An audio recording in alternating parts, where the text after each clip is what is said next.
Assalamu alaikum. This is the presentation of organic chemistry. My name is Ashia Mubin and class is BS Chemistry and section is section B and my roll number is 5051. My presentation topic is localized or delocalized chemical bonding and our course instructor is Dr. Atif Ali Altaf. Localized chemical bonding.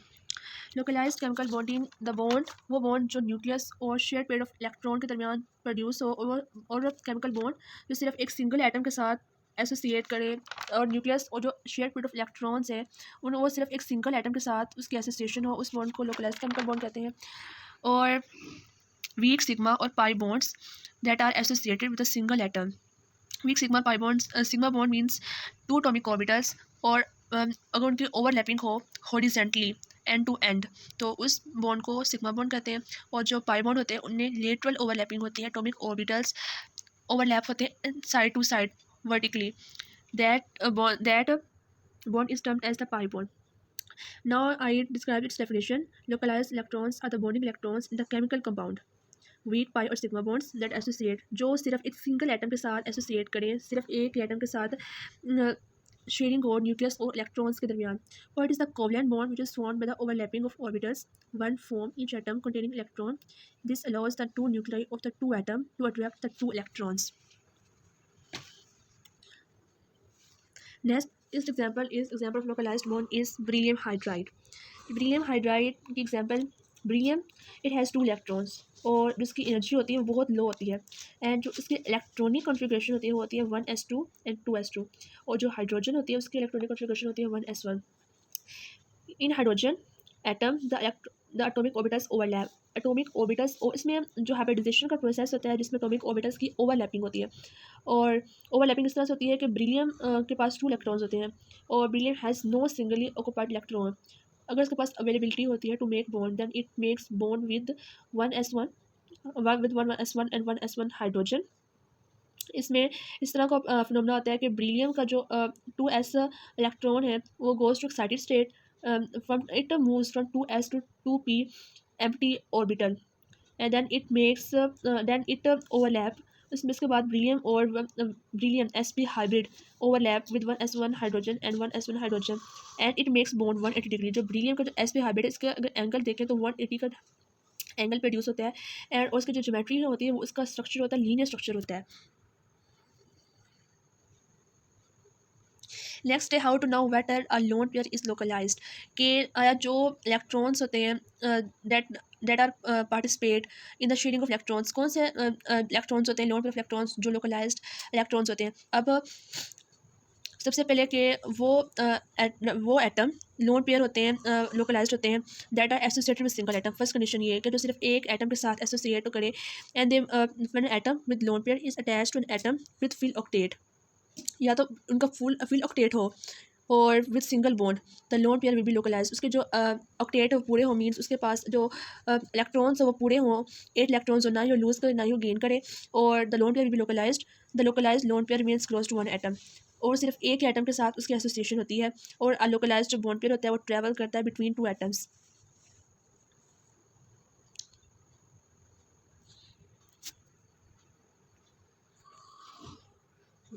Next है delocalized chemical bonding. Delocalized chemical bonding localized chemical bonding में था कि जो nucleus और जो electron की sharing होती है वो सिर्फ एक और जो उसका एसोसिएशन होता है वो सिर्फ एक सिंगल एटम के साथ होता है. लेकिन डीलोकलाइज्ड बॉन्डिंग में ऐसा नहीं होता. इसमें chemical bond does not associate with single atom. इसमें जो एटम का जो ताल्लुक होता है वो एक एटम बॉन्ड बनाता है, वो सिर्फ एक एटम से नहीं बनाता बल्कि एवरी वन एटम हर किसी के साथ बॉन्ड बना सकता है. The chemical bond that does not associate with single atom but with several atoms or other chemical bonds, this type of bond is termed as delocalized chemical bond. और ऐसा क्यों होता है delocalized due to the separate of the electrons, due to separate of the charge. अब ये phenomena आगे जाके discuss करते हैं. नेक्स्ट है एग्जाम्पल ऑफ डीलोकलाइजेशन बॉन्डिंग. इसकी बेस्ट एग्जाम्पल है benzene. What is the benzene? Benzene it is an aromatic compound. Aromatic compound means compound that produces smell. और अरोमेटिक ये ग्रीक वर्ड है अरोमा, इसका मीनिंग होता है fragrant and it is use in the organic chemistry for a special class of compounds. This benzene is the organic compound and It is recognized due to its carbon hydrogen hexagonal structure. एक ये benzene का structure होता है वो सबसे ज़्यादा stabilize होता है अमंग ऑल डेरिवेटिव्स और aromatic compounds because of carbon hydrogen bonds are identical, और इसके अंदर अल्टरनेटिंग डबल बॉन्ड्स होते हैं। एंड जो उसके अंदर इलेक्ट्रॉन पेयर्स होते हैं वो अबव एंड बिलो प्रेजेंट होते हैं। Benzene consist of ring of 6 carbon atoms and the carbon atoms are sp2 hybridized with 1 unhybridized orbitals।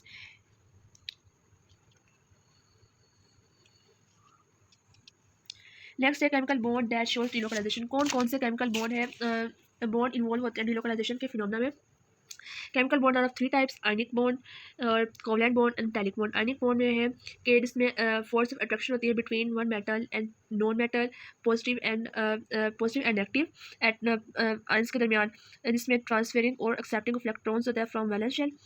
और इस बॉन्ड में डिलोकलाइजेशन का प्रोसेस नहीं शो होता ड्यू टू ट्रांसफेरिंग और एक्सेप्टिंग ऑफ इलेक्ट्रॉन्स। जो कोवलेंट बॉन्ड होता है उसमें शेयरिंग ऑफ इलेक्ट्रॉन्स होती है बिटवीन 2 नॉन मेटल्स, और जो मेटालिक बॉन्ड होता है उसमें attraction of bond between ions and valence electrons. जो इलेक्ट्रॉन्स होते हैं वो मूव करते हैं freely in the molecular orbitals and so electron becomes detached from its parent atom. जो मेटालिक बॉन्ड होते हैं ये सिर्फ वो बॉन्ड होता है जो डिलोकलाइजेशन का फिनोमेना शो करता है बिकॉज सबसे पहले कि मेटालिक बॉन्ड कहते हैं कि इलेक्ट्रोस्टैटिक फोर्स ऑफ अट्रैक्शन जो मेटल आयंस को बाइंड करके रखे। मेटल आयंस मीन्स कटाइंस, और इन पॉजिटिव मेटल आयंस को हम केर्नल्स का नाम भी देते हैं। Into mobile valence electrons it is called metallic bond. जो कंसेप्ट था मेटालिक बॉन्ड का सबसे पहले इंट्रोड्यूस्ड हुआ था by Drude in 1900 and extended by Lorentz in 1923। तो जो डिलोकलाइजेशन का फिनोमेना से मेटालिक बॉन्ड क्यों शो करते हैं, तो उन्होंने एक थ्योरी प्रपोज की थी, उस थ्योरी का नाम था फ्री इलेक्ट्रॉन थ्योरी। इसमें यह था कि जो मेटल्स होते हैं ना उनके इलेक्ट्रॉन्स बहुत वीक होते हैं because they are greater atomic size due to its greater atomic radius. जब साइज से बहुत बड़ा होगा तो जब न्यूक्लियस की जो होगी अट्रैक्शन होगी वैलेंस शेल तक वो बहुत ज़्यादा वीक होगी, और इसी वजह से जो hold of nucleus is weak and hence its ionization energy भी कम होगी और इसकी इलेक्ट्रॉन अफिनिटी भी कम होकर शीलिंग इफेक्ट इंक्रीज करेगा। तो जो इलेक्ट्रॉन्स होंगे वो मोबाइल रैंडमली मूव करेंगे in the empty spaces between atoms of metal. The free valence electrons ये डू नॉट बिलोंग करते हैं to any particular atom. This model is termed as the electron sea model, जिसमें positive metal ions होते हैं immerse होते हैं एक समंदर में ऑफ मोबाइल वैलेंस इलेक्ट्रॉन्स। आगे है कॉन्जुगेशन इन डीलोकलाइजेशन। कॉन्जुगेशन का phenomena conjugated system is the one in which there is the overlapping of p orbitals। ये वो सिस्टम होता है जिसमें जो adjacent p orbitals होते हैं ना उनकी overlapping होती है। The definition of conjugated system is the one that consists of the adjacent atoms or they have p orbitals that can overlap sideways to form an extended pi system, or if there's alternate double or pi bond exists in a system known as the conjugated system, for example benzene। conjugation mainly overlapping होती है एक p orbital की with another across adjacent pi bond। और इसकी भी एक condition है कि अगर एटम है बिटवीन 2 पाई बॉन्ड्स, अगर एक एटम है और वो एटम बिटवीन 2 पाई बॉन्ड्स है या पाई बॉन्ड्स में चाहे हैव लोन पेयर है उसके पास या एम्प्टी पी ऑर्बिटल या ओ radical, then it would be conjugation. और ओवरलैपिंग ऑफ पी ऑर्बिटल्स तो मस्ट है। Next the types of delocalisation. Delocalisation की टाइप्स में फर्स्ट ऑफ ऑल है delocalisation in the isolated system, delocalization in the isolated system, and delocalization in the accumulated system, and delocalization with the hyperconduction। delocalization in the isolated system ये होता है कि जो isolated dynes होते हैं ना two double bonds are separated more than one single bond, इसमें double bonds की सेपरेशन होती है more than one single bonds. For example ये दिया हुआ है आइसोलेटेड डाइन, इस आइसोलेटेड सिस्टम में कार्बन एटम होते हैं ना वो sp2 हाइब्रिड होते हैं, और जो ईच कार्बन होता है एस नॉर्मल और क्या करते हैं फॉर्म करते हैं 4 single bond, but here isolated system is form by placing 2 pi bonds. और पाई ऑर्बिटल्स होते हैं वो लाई करते हैं परपेंडिकुलर टू द प्लेन, वो जो होते हैं ना प्लेन के परपेंडिकुलर उनकी ओवरलैपिंग होती है। जो नेक्स्ट प्रोसेस है वो है कि नेक्स्ट टाइप है delocalisation in the cumulated system. इसमें ये होता है कि 2 डाइन्स होते हैं और इसमें जो होता है ना डबल बॉन्ड्स उनका कनेक्शन होता है अल्टरनेटिंग सिमिलर एटम्स के साथ डबल बॉन्ड्स अटैच होते हैं, इस डीलोकलाइजेशन को क्यूमुलेटेड सिस्टम कहते हैं। और इसकी डिफाइन है cumulated dienes are 2 double bond connected to a similar atom. In these orbitals, pi orbitals are perpendicular to plane. These bonds do not retain a position but fluctuate its position during isomers. For example ये एक figure थी A B C में जिसमें double bond है connected है similar atoms के साथ, तो दीज आर आल कम्युलेटेड डाइंस। जबकि ये देखिए इसमें जो डबल बॉन्ड है वो इसका कनेक्ट जो उसका है बॉन्ड कनेक्शन वो सिमिलर एटम के साथ है नहीं, तो it is not cumulated dine.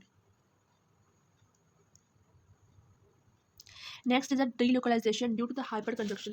Hyper conjunction जो है इसमें हाइपर कंजक्शन को नो बॉन्ड रेजोनेंस भी कहते हैं, बिकॉज द डीलोकलाइज इसको ये एंड डिस्कस करते हैं। The delocalisation of sigma electron और the lone pair of electron into adjacent pi orbitals into the adjacent pi orbitals are called hyper conjunction. ये वो फिनोमेना जिसमें सिग्मा और पाई ऑर्बिटल इन्वॉल्व हों to stabilise the molecule structure. ये भी resonance के structure की तरह ही होते हैं। जिस तरह resonance it is helpful to stabilise the molecular structure, और किसी कंपाउंड के स्ट्रक्चर को अगर स्टेबलाइज करना हो तो रेजोनेंस का स्ट्रक्चर भी रेजोनेंस भी ऐसे ही ना जिसमें पाई ऑर्बिटल्स होते हैं इन्वॉल्व होते हैं stabilize the structure of the molecular compound. Hyperconjugation बिल्कुल इसी तरह, लेकिन रेजोनेंस और हाइपर कंजक्शन में सिर्फ ये डिफरेंस है कि इसमें पाई ऑर्बिटल और सिग्मा इलेक्ट्रॉन्स लोन पेयर और इन्वॉल्व होते हैं, लेकिन जो रेजोनेंस का स्ट्रक्चर होता है उसमें सिग्मा इलेक्ट्रॉन्स इन्वॉल्व नहीं होते, उसमें सिर्फ पाई ऑर्बिटल इन्वॉल्व होते हैं। It is also known as the no bond resonance, क्योंकि जो इलेक्ट्रॉन्स और सिग्मा बॉन्ड होते हैं ना between carbon and hydrogen atom, इनके दरमियान कोई बॉन्ड ही नहीं होता, so this is also known as the no bond resonance. Next है इफ़ेक्ट्स ऑफ डीलोकलाइजेशन। क्या इफेक्ट असरात है डीलोकलाइजेशन पर कंपाउंड्स पर। फर्स्ट है इंक्रीजेस एसिडिटी। अगर डीलोकलाइजेशन जो होता है ना वो डिक्रीज़ करता है चार्ज डेंसिटी से और इंक्रीज़ करता है स्टेबिलिटी। अगर एक एसिड है और acid with a conjugated base है then it is delocalised. An acid with conjugate base that has delocalized electron due to resonance is more acidic। Resonance की वजह से ज़्यादा एसिडिक होगा, क्योंकि रेजोनेंस या रेजोनेंस मेनली होता क्या है डीलोकलाइजेशन क्लाउड की वजह से इट इज़ मोर एसिडिक होगा than acid with conjugate base with localised electron. Next effect is increase dipole movement. Increase dipole movement में क्या होगा, by delocalising electron into resonance carbon carbon bond the dipole movement is decrease in the resonance system. Dipole movement जो होगा ना वो resonance system में decrease होगा। उसमें चार्ज रेजोनेंस सिस्टम में एसिडिटी इंक्रीज हुई थी और इसमें डाइपोल रेजोनेंस सिस्टम में जो है होगा डाइपोल मूवमेंट वो डिक्रीज होगा। इसका एग्जांपल भी डिस्कस करते हैं। एग्जांपल है compound phenol OH benzene structure hydroxybenzene has less dipole on oxygen that atom that does cyclohexanol। it dipole movement जो होगा ना वो डिक्रीज फिनोल में डिक्रीज होगा। हाइड्रोक्सीबेंजीन हैज़ लेस देन साइक्लोहेक्सेन। जो फिनोल का कंपाउंड होगा उसमें डिक्रीज होगा और जो लेस देन साइक्लोहेक्सेन। ये क्यों होगा, बिकॉज जो लोन पेयर होगा ना ऑक्सीजन एटम पे फिनोल के ऑक्सीजन एटम पर वो पार्शली विड्रा करेगा into the aromatic ring because of the resonance. लेकिन जो हेक्सोनल स्ट्रक्चर है साइक्लोहेक्सोनल उसमें रेजोनेंस नहीं होगी because the ring is completely saturated, so oxygen atom bears more of negative charge than the one in phenol.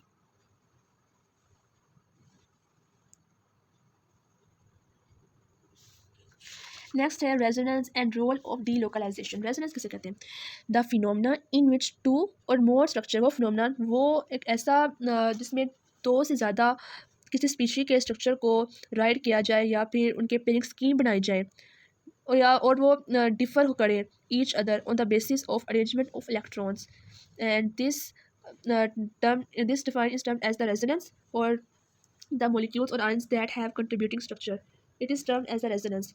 while resonance pi bond participate in resonance। जिस तरह मैंने पहले बताया था कि हाइपर कनेक्शन और रेजोनेंस में डिफरेंस था कि हाइपर कनेक्शन में सिग्मा और पाई बॉन्ड्स दोनों इन्वॉल्व होते हैं, लेकिन इसमें सिर्फ पाई बॉन्ड इन्वॉल्व होता है to stabilise the molecular structure. It is Lewis structure fails to explain chemical bonding, so resonance helps in to study to describe the chemical bonding. Next है resonance structure of nitrobenzene. इसकी example resonance structure nitrobenzene. जो nitrobenzene है इसका formula C6H5NO2। In nitrobenzene जो electron की density होगी वो less होगी than benzene owing to the presence of the electron withdrawing group. it has double bond that is adjacent to the phenyl ring nitrobenzene, also it is less nucleophilic than benzene। जो nitro benzene होगी ना वो एक तो less nucleophilic होगी और it is less nucleophilic. और इसका जो प्रिपरेशन होगा ना नाइट्रेशन इंडस्ट्रियल मेथड में इसका नाइट्रेशन का प्रोसेस ये ऐसा होता है कि prepared by nitration benzene with, इसमें concentration of nitric acid and sulphuric acid. इसके बाद फिर रिएक्शन के दौरान जो हाइड्रोजन होता है उसे रिप्लेस कर देते हैं। एंड जो नाइट्रोबेंजीन का स्ट्रक्चर होता है वो लेस न्यूक्लियोफिलिक होता है और it is less stabilized than benzene.